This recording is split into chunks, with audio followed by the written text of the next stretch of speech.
welcome to AP on Play. Thanks for tuning in today. We have a very special guest, Andy Levin. Good morning, Andy. Good morning, Anjali. Good to see you. Thank you for coming. Andy, I have you down as a movement organizer, human rights activist, and green energy guy. But I don't really know how to introduce yourself. If you had to introduce yourself, what would you say? Wow. Well, I'm somebody who lives in Bloomfield Township with my wife, Mary. Now all of our kids have flown the coop. We're new empty nesters. That's probably my biggest thing in life, actually. Sad. Sad, but, you know, Sad. it's great. And I've devoted my life to sort of trying to make the world a better place in ways that I thought were important. I most recently served for 4 years in the U.S. Congress representing some of Oakland and Macomb counties.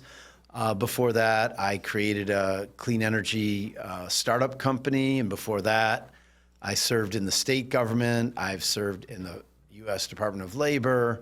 I was a staff attorney for a presidential commission. I've helped workers form unions for a better life and started nonprofits. So I've just had actually a great time, Anjali, working on a really wide range of issues that I think needed to be addressed, I guess. Basically, you've devoted your life, I think, to public service and advocating for the people. Well, I hope so. Yeah. Anyway, that's what I love to do. So Let's start with, well, there's so much I want to talk to you about, but we were talking off camera about your energy, about, is it the Lean and Green Michigan? Yes, yes. So let's start right there, because I think our viewers, my idea was to have you come on the show, talk about some of your projects, and viewers, I hope something Andy says today is interesting to you, and it motivates you to kind of get off your sofa and into the community and become engaged and active. And Andy and I were talking about his energy projects off camera, so I'd like to start there. Sure. Well, you know, I started Lean and Green Michigan in the early teens, I guess. I had been in the Granholm administration. I was the last person running what was called the Department of Energy, Right. Labor, and Economic Growth. And at that time, right at the last month of the administration, we passed something called PACE, Property Assessed Clean Energy. It was bipartisan, Anjali. The Republicans controlled the Senate. Randy Richardville was the Senate Majority Leader. He championed it. And what this new law did was allow counties or cities or townships like Bloomfield to do something with their property tax law to let businesses or nonprofits take a special assessment to secure financing so they could make their property more efficient. Anything that reduced water use, electricity, natural gas, or deployed renewable energy, they could finance in this new way. And actually, Bloomfield Township joined, along with 9, I think altogether, cities and townships in Oakland County. Very Democratic places, very Republican Yes. places. This whole thing is just a pure pro-business play to help companies save money by using renewable energy or using energy efficiency technology.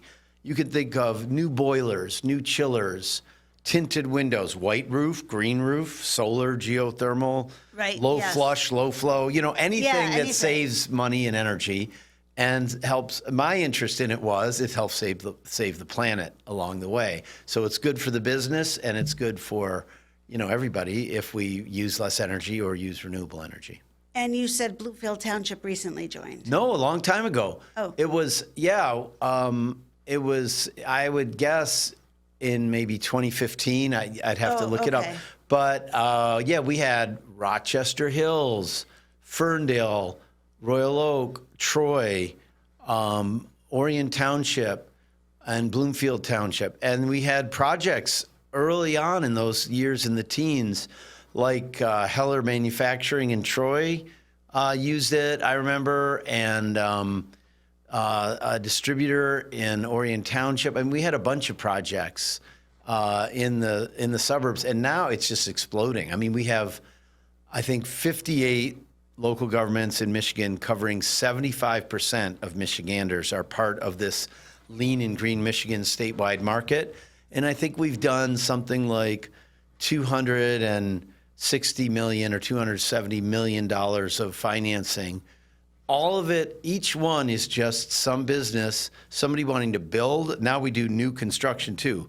So a lot of it, if people are building a new hotel or any kind of building, a warehouse, a factory, an office building, or if they have one that's older, that's not very efficient, as most of them aren't. Right. And then we help them finance retrofitting that building. You can do a gut rehab. So a lot of people who watch this are probably, might be involved in real estate. Yes. Even if you're like a doctor and you own your, 60,000 square foot building, your practice is there and there's 10 other doctors there, right? Yeah. And you might be sick of paying really high electric and gas bills. Well, you can, and let's say you're going to retire in 5 years, you can make your building super efficient, and then you can make it more attractive for sale too, because it's a lot easier to sell an updated building that is very efficient. Yes. So who are your holdouts, I have to ask? Because shouldn't everybody be behind clean energy? Well, you mean which governments aren't Yes. in? I mean, you know what the truth is, Anjali, that a government joins when a company wants to do a project, typically. Okay. So if you're out there in some part of the beautiful state of Michigan and you, like Treetops Resort did a project. A lot of people might know that place. I was just there 3 days ago with my son. Wow, nice. Okay. So they did a project? Otsego County, right? Near Gaylord. Yes. Okay.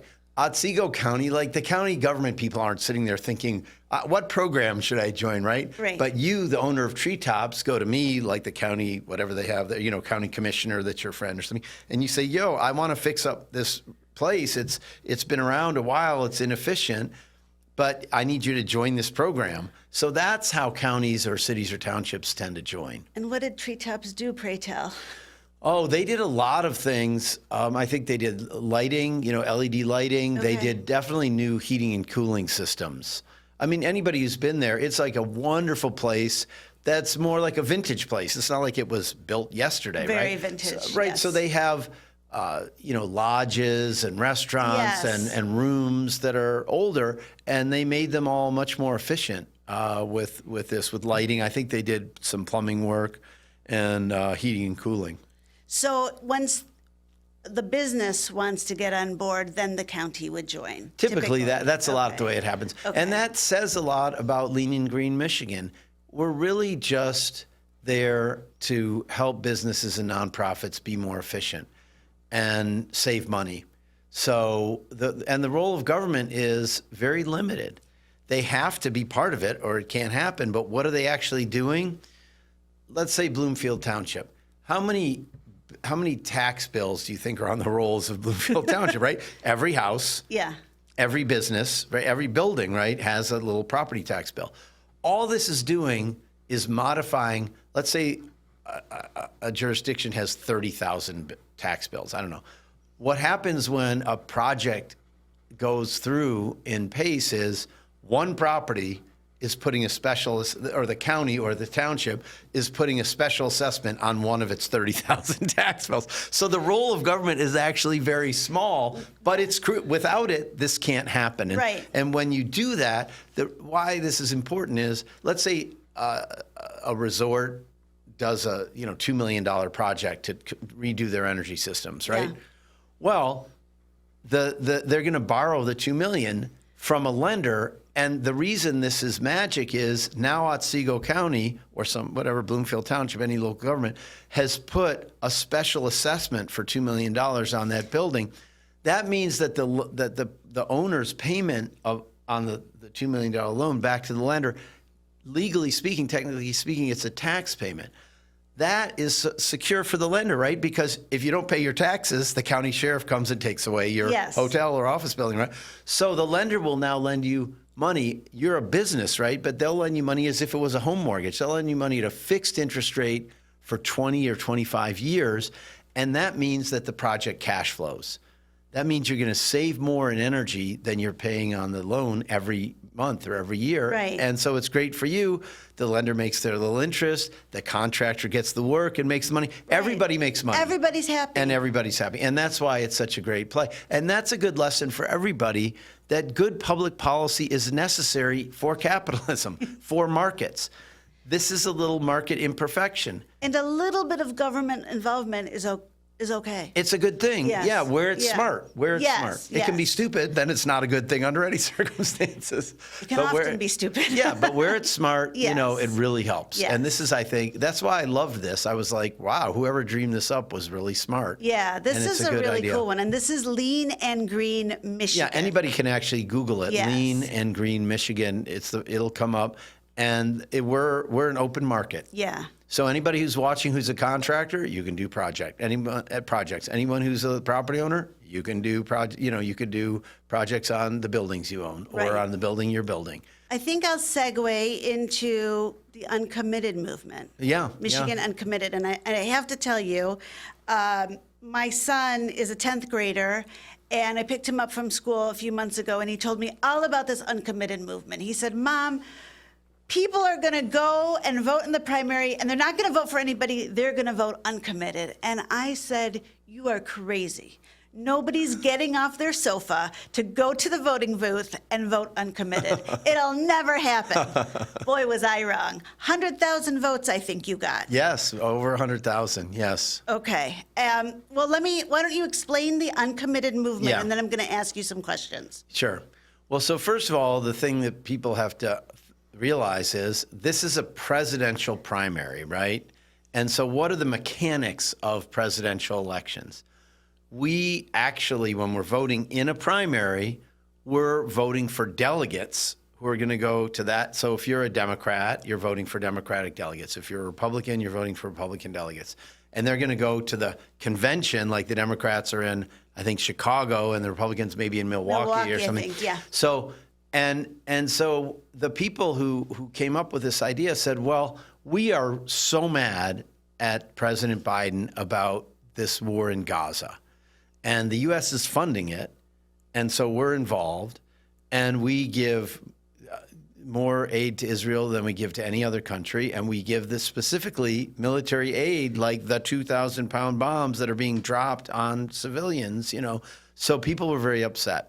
So, but they didn't want to support a third party. These are Democratic primary voters. There's no confusion. It's not like they're going to go vote for Donald Trump. Right. But they wanted to send a message. So what better way than to go out and just as you say, this is what I said to everybody, Anjali, if you're mad at the president, if you are fuming, don't sit at home.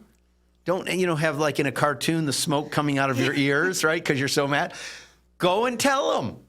This is what democracy is. Go out there to your polling place and vote uncommitted. It's a beautiful thing because the Michigan primary was February 27th. The general election's November 5th. Yes. That's over 8 months.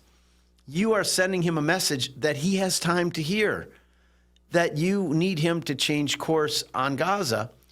And, not only did we get over 100,000 votes in Michigan, 13%. 2 delegates, I think. We got delegates. Mm-hmm. But it has spread to Minnesota, Hawaii, Yes. Washington State, and Wisconsin is on today or one of these two next week, I think. Anyway, it's on a Tuesday soon, and there will be some uncommitted there. So I think How is the idea? This is a wild idea, and I want to know, how was it conceived? I mean, were you guys in the room saying, how can we send a message to, how did this come about? Well, so I was both involved and not involved. Okay. So I'll explain it. I mean, in early December, not related to this, uncommitted hadn't been dreamed up yet, right? But in early December, I was getting a lot of phone calls from numbers I didn't recognize. And you know how you just don't answer, right? Yeah. It's going to be some scam thing or some marketing nonsense, right? And then I got a call from someone who left a voicemail. And I don't know if the person's public, so I'm not going to say who it was, but they're a labor law professor. I looked them up, and they're a professor at one of our major law schools in the United States who teaches labor law. Okay, that's people that I know. Yeah. They're more junior professor. They haven't been doing it that long. But, I write labor law reviews, articles on labor law, and I've, I was the staff attorney for President Clinton's Yes. commission on this. I follow this issue. So I'm like, oh, I'm calling that person You know back. a little bit about labor law. Well, but I'm calling the person back, right? And so I called them and they said, well, all these calls are related that you're getting, and they're because we need you to run for president of the United States. Oh. Anjali, I still can't say this without cracking up because I really thought it was hilarious. I mean, this is not something I had been thinking Yes, about, right? yeah. Obviously. And I think it's ridiculous. I mean, This is 3 months ago? it was December? in December, yeah. Okay, So, okay. Anyway, but the reason I'm telling you this is, why did they want me to do this, right? Yeah. And they said, look, you're from Michigan, A. You're a labor person who's, strong with workers and the labor movement, B. You've been committed to both Israel's security and justice for the Palestinians, for a long time. And in fact, in Congress, you took a lot of crap for it, if I can use that word. I remember. And also, we need to send the president a message about that we don't think he can win if he doesn't change course. And I said, look, I totally agree with you on everything except the part about me running for president, because I'm not doing that, and that's not realistic, And they didn't think I could win, Anjali. They thought, okay, this would be a good protest thing. Okay, Yes, so that I said no, and then they cast around. In New Hampshire, they've had people try to write in something, and that wasn't really practical. Right. And then when it came to Michigan, they realized, oh, we can have people vote uncommitted, and that's the best way. So I was involved, but I didn't conceive of the uncommitted part. I was just an earlier idea of theirs. I get it. But when they Okay. came up with the uncommitted thing, they said to me, look, you are a Jewish former member of Congress who supports Israel, and yet you also support the Palestinians. And in fact, something that should be obvious, which is the only hope for a secure homeland for my people is to actually realize the political and human rights of the Palestinian people. There's 7 million Jews, there's 7 million Palestinians all living on the land, right? Right. None of them are going anywhere. Right. They need to learn to live together in peace. And the U.S., I'm going to be honest, for the 2 Republican and 2 Democratic presidencies, George W. Bush, Barack Obama, Donald Trump, and Joe Biden's first 4 years, we dropped that ball that we had carried. Jimmy Carter, right, and the Camp David Accords, Right. Bill Clinton, right, Dwight Eisenhower was, from really Eisenhower on, U.S. presidents cajoled. We were both Israel's best support, but also an honest broker that said, you Palestinians and Jews have to live together. We have to figure this out. I feel like we've dropped the ball. I refuse to put the ball down. And, and right wingers on Israel came after me, in my last election over that. But that's okay, because I'm going to do what I believe in. And, I feel good about it. Yeah. But so here's the thing. The Uncommitted Movement captured, and I love your story. I love your story because, son? because Yes. guess what? Is this about Palestinian American and Arab Americans? Yes. And Michigan's the most densely Arab American state of all 50. And I hope we're all really proud of that. It's an amazing thing Yeah. here, right? The food, the culture, and the people. But we also have a lot of other Muslims, right? From Yeah. South Asia and other places. We have a lot of progressive Jewish people. We have a lot of progressives in general, and young people who are upset about this issue.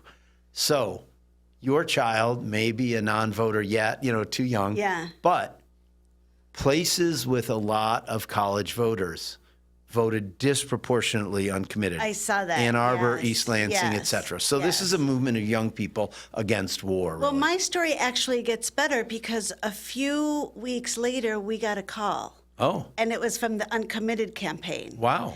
And normally I hang up like you. I don't want to Yeah. talk to anybody. But my kid was in the room and it was on speaker. And she said, we're from, is it Uncommitted Michigan? Is Listen to Michigan. Okay, she said, Listen to Michigan We're campaign. from the Listen to Michigan campaign. Okay. And he said, stay on the line.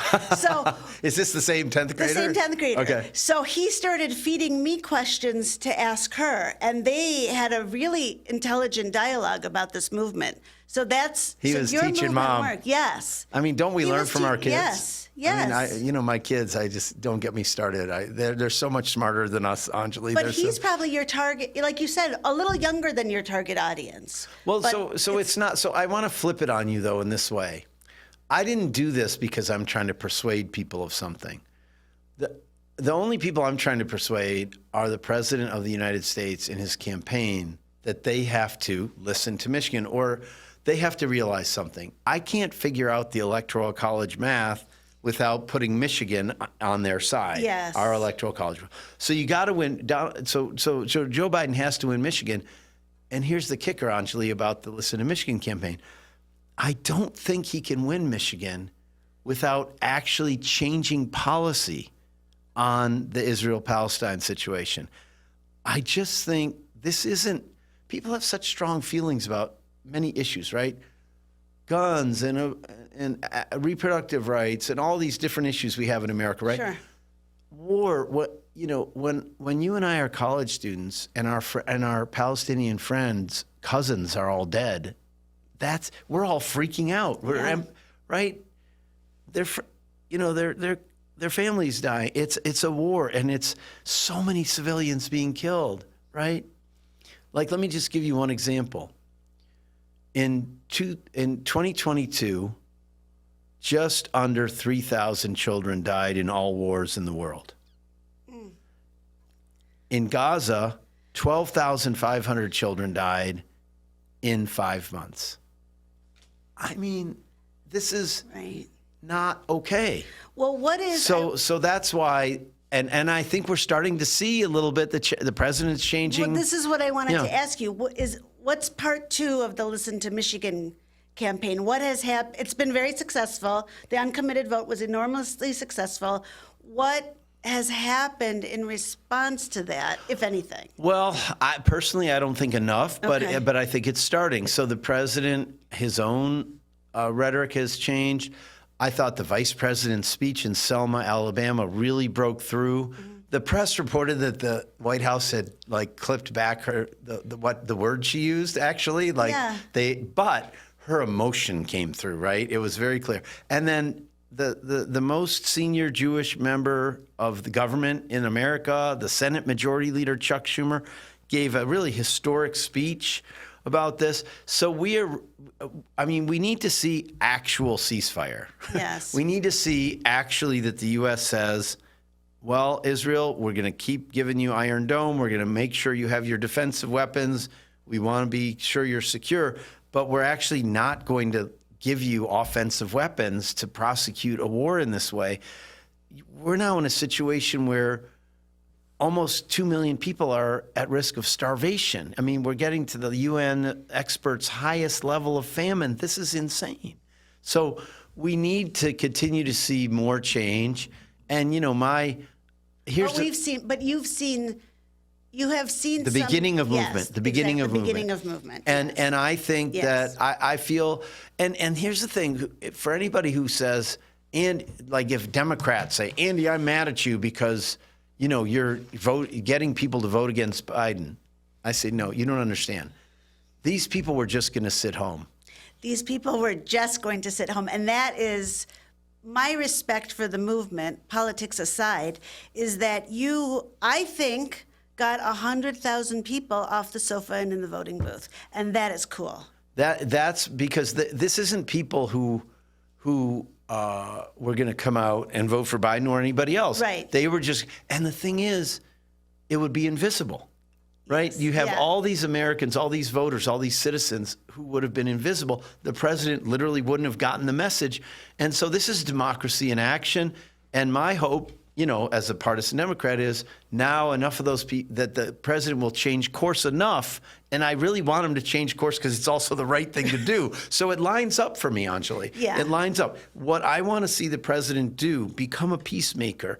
This most experienced foreign policy president, he was vice president during big things, and he participated in making foreign policy under President Obama. He was the chair of the Senate Foreign Relations Committee forever. He knows this stuff. Step up and be a historic peacemaker. I think people will come back and vote for you in November. That's my message. Well, at least there's a starting point. Yes. So we'll have to wait and see We'll what wait happens. and see. Yeah. Andy, what is the Center for American Progress? I saw you worked there for a while, or maybe I'm there. Yeah, I have Okay. a fancy title. I'm Distinguished Senior Fellow. I have that note. Center for American Progress is, I guess you'd call it a think tank in Washington, D.C. Okay. It was started by John Podesta after Bill Clinton was president. After the end of the Clinton presidency, Podesta had been his chief of staff. And there's a very conservative think tank that Democrats were jealous of called the Heritage Foundation. Oh, yes. I believe it was sort of modeled on that. But anyway, it's a liberal / progressive think tank that tries to do research and policy development on the full spectrum of policy, domestic policy, foreign policy. So there are people there working on education, from pre-K to, from preschool to post-secondary and graduate education. There are people there who work on climate change and clean energy and environment. Okay. There are people there who work on the rule of law and democracy. And like I've worked with them on foreign policy. For example, just before I went there, they published a paper on, democratic backsliding isn't a problem just for like bad guys out there. It's a problem for friends of the United States, like Mexico, India, and Israel. So when I got there, I said, that's cool. I agree with that. And I helped them organize events about India and Israel. I helped them find the panelists, from the countries, and I think I gave opening remarks on the India event. So it's one of right now I'm doing like 4 or 5 different things that I'm really into. I'm having a great time actually post-Congress. And one of them is being there, and I really enjoy it. I go to Washington pretty much every month for some part of a week usually. Yeah. But I'm home a lot more, which I really appreciate. Yes. And I love being home in Bloomfield Township, and but I'm really enjoying my work at Center for American Progress. I do want to close with Williams College, graduation gowns, factory was striking, and you led a boycott. Tell us what that was. Okay, I was a sophomore at Williams College, and since I was like a troublemaker and an activist, like your son was talking about, the union, at the time it was called the International Ladies Garment Workers Union. Okay. It's changed. Yeah. Unions have merged since then, and the names have changed. But it's a historic union in this country. They had a cap and gown factory in Troy, New York, just across the Berkshire Mountains from Williamstown, that was founded by an alumnus of Williams 100 years earlier. Okay. And the workers were on strike. And they found me and they said, you have to, support this. So, this is the most important thing. Have fun in your activism. Be creative. So at that time, Anjali, streaking was big news in America. It was on the cover of Time magazine. If anybody doesn't know, that means running around naked in public, and it was like a fad in those days, in the late 70s, early 80s. So I wrote out this petition that said, we, the undersigned seniors, will go to our own graduation, our own commencement, disrobed, unless you change manufacturers, because we're not going to wear these struck robes, caps and gowns. So did disrobe mean like they just weren't going to wear their cap and gown, or did it mean they were going to streak? It was like cheeky. Yeah. But over half of the seniors signed this petition. And the administration was very mad at us, and they said, nothing to do with this immature thing you're doing, but for the first time in 100 years, we're not going to use these cap and gowns. So we succeeded in getting them to joined the boycott, whether they admitted it or not. And it's just like years later, at the end of my college time, we had a huge anti-apartheid movement at Williams. And we wanted our trustees to divest of stock in companies doing business in South Africa. Did we succeed? No, Angela, we didn't. But we contributed our one little drop in the ocean of struggle that led to the downfall of apartheid. It was led by Black South African people, not by college students in Massachusetts, Right. But it's so important for everybody. We're here on this planet for a minute. Yes. Get out there and do something you believe in. And, Get off the couch. Just move the meter in business, a little bit. in social justice, whatever it is. Well, thank you so much. We really so we welcome. appreciate your time. I'm grateful for the work you do. I know I can tell you firsthand you've been very inspiring to my young son, and good luck to you. Thank you so much. And audience, thanks for tuning in to AP on Play. We'll see you again next week.